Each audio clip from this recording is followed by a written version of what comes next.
Australian actor Ben Mendelsohn started his career as a teenage heartthrob and over time has slowly become one of the world's most sought-after character actors. He's in particularly hot demand to play menacing men with an air of unpredictability and danger. He's received wild acclaim for his turn as Danny Rayburn in the riveting TV series Bloodline and of course landed on the international radar with his terrifying part in Animal Kingdom.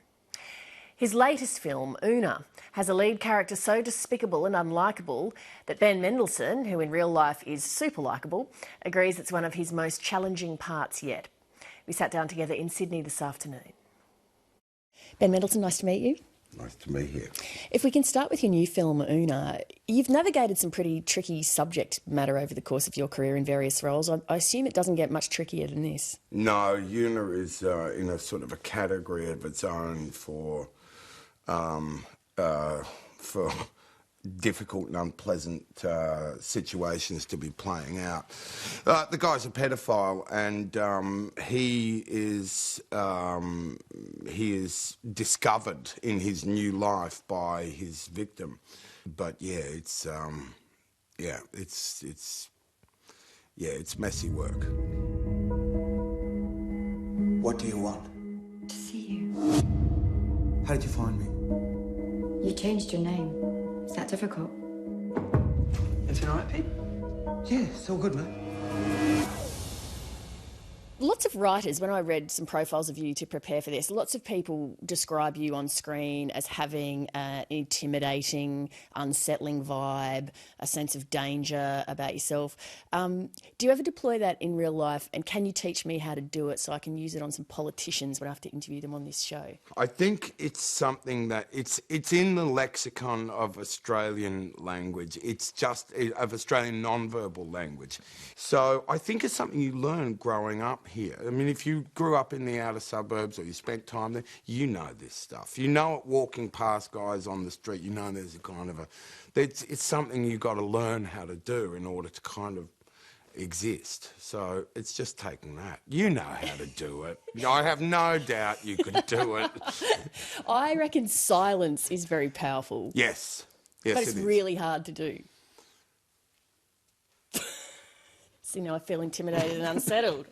Look what you've done there. But just being able to take those, I think that is, part of it. If you take a pause to think about what someone said, or you think about the response about it, it does create a sort of a tension in there. So it's stuff like that, and it's getting comfortable enough doing what you do as an actor to be able to do that.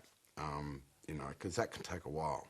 It's also, and you just did it then too, it's silence and unbroken eye contact. Yeah, no, you got to keep. Yeah, you do have to keep the your quarry inside. Okay, I'm going to try that on the front next week. I look forward to it. Oh, I mean, wow.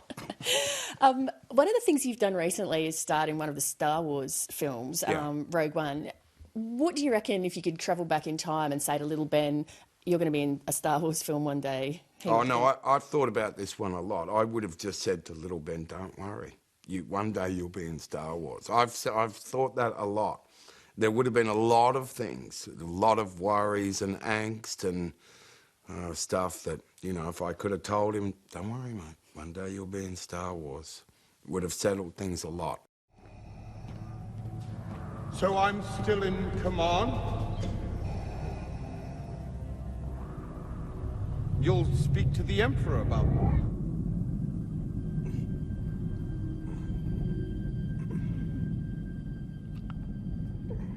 The first time you walk on and you see, stormtroopers for real, and it's pretty awesome. And then if you have the good fortune to meet Darth, that's a whole other world of Star Wars.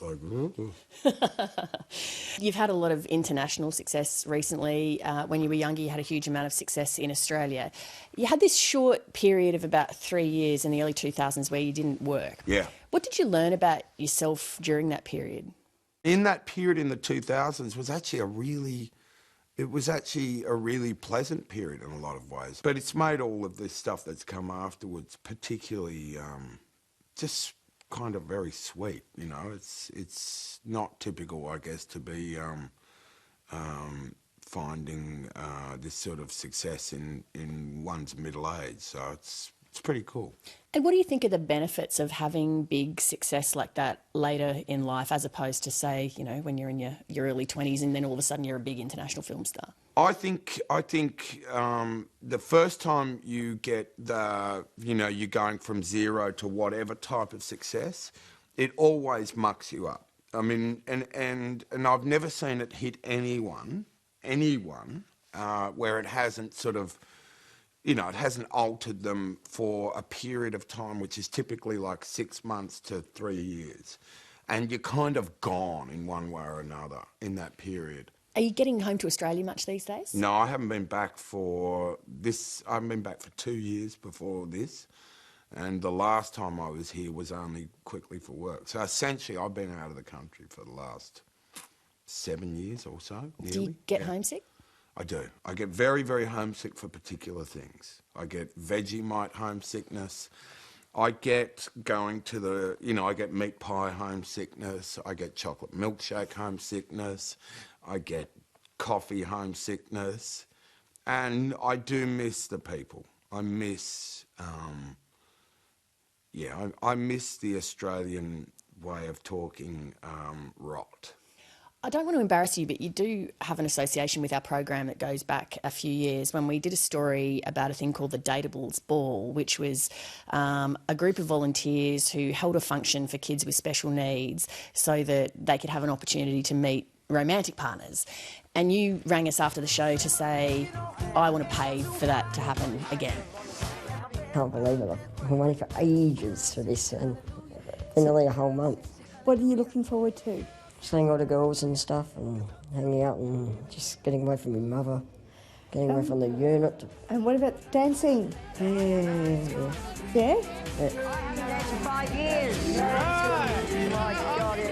The kid going, my first ambition to go out on this date night is just to get away from mum for a while and go and have a night out.